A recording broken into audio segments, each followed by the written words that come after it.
Hello guys, tayo po ay gagawa ng bago nating fertilizer. So ito po ay charcoal, ayan po. At kailangan po natin siyang ay durugin. Kailangan po nating durugang charcoal. Pagkatapos, ipapakita ko po sa inyo yung iba pa nating sangkap para po sa paggawa ng ating organic fertilizer. So kailangan po nating durug to.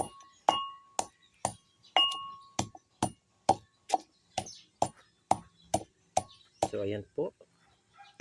At dinudurog po natin. Ayan, ibuo pa. So kailangan po durog.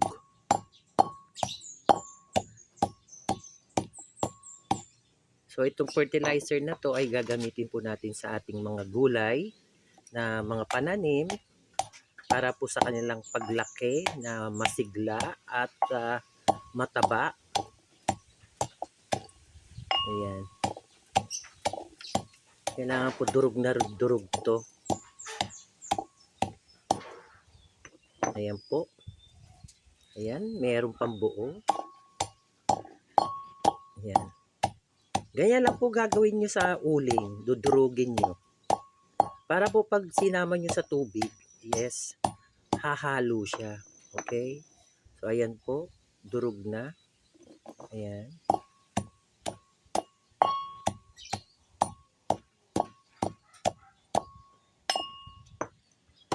So, ayan po. Durog na po siya. Ayan. Ayan po. At durog na po yung ating uling. So, ang susunod po natin ay ipakikita ko sa inyo ang eggshell. So, ito po ay eggshell. Ayan po. At yan ay pino na po. At yan din po ay idinaan po natin sa ating mortar and pestle or dikdikan. Ayan po. At yan po ang ihahalo. Ito po ay calcium. Okay? So ito naman pong dry po na malunggay ay iron. Okay? So dry na po yan. So ilalagay po natin siya, mix up po dito sa ating mga ingredients. At ito pong uling ay phosphorus. So ito po yung pagsasamahin natin sa tubig para po idilig sa ating mga gulay. So ayan po. Ito po ay dry malunggay. Ayan po at ginray natin sa araw yan. So ayan. Okay. So pwede rin natin siyang dikdikin. It's up to you kung hindi pa kayo masaya, dikdikin nyo po. Pwede rin itong dikdikin. Okay? So, ayan. So, papakita po natin na didikdikin natin yan.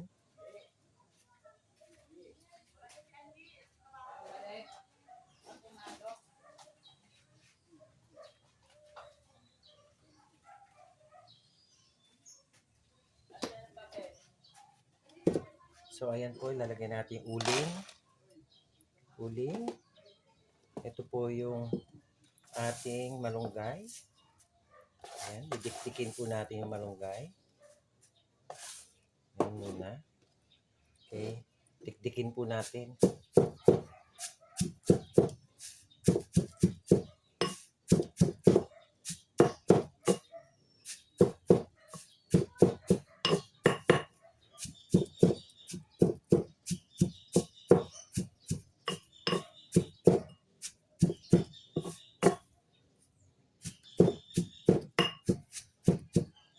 Ayan. Okay. So, ito po ay malunggay. So, ilalagay natin siya dito. Ayan, malunggay. Tapos, lalagyan po natin siya ng calcium. Ayan. Calcium, iron, and phosphorus. Ayan po. Sa isang balding tubig. Ayan. Tapos, itong phosphorus, ihalo natin.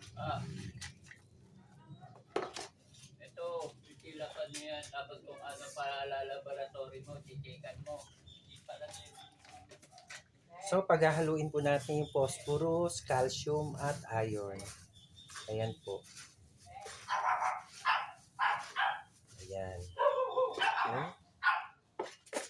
dagdagan po natin ng calcium.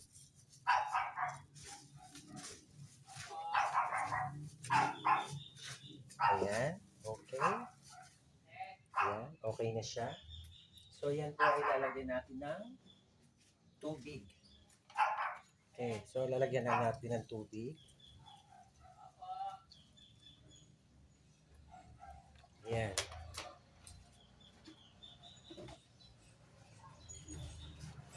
Ayan na.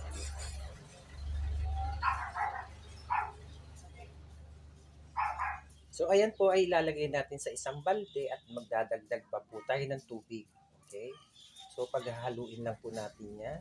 Tapos po, ididilig na natin to sa ating mga gulay para po sila ay tumaba.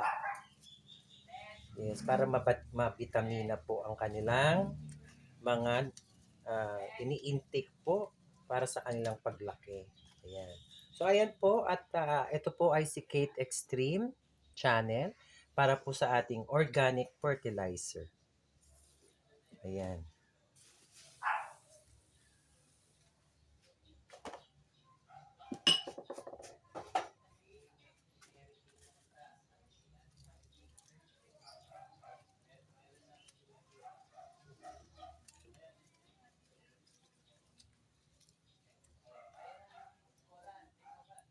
Ayan po. At tayo ay nakagawa na naman ng ating organic fertilizer. Ayan.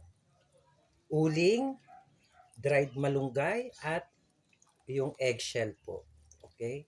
So, yan po ang ating pandilig sa ating mga gulay.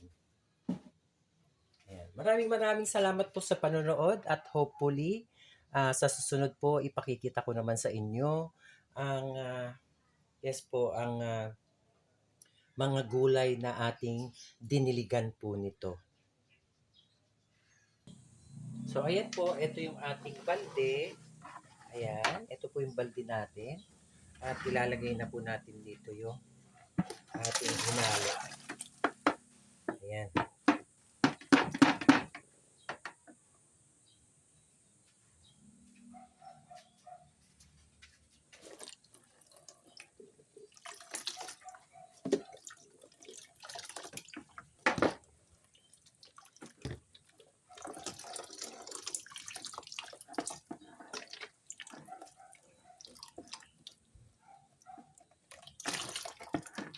So ayan.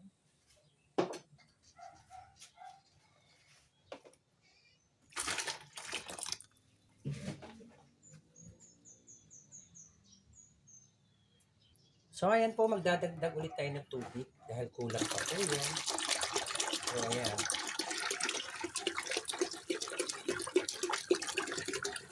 Yan po ang ipandidilig natin sa ating mga gulay at sa ating mga halaman. Ayan. Haluin natin.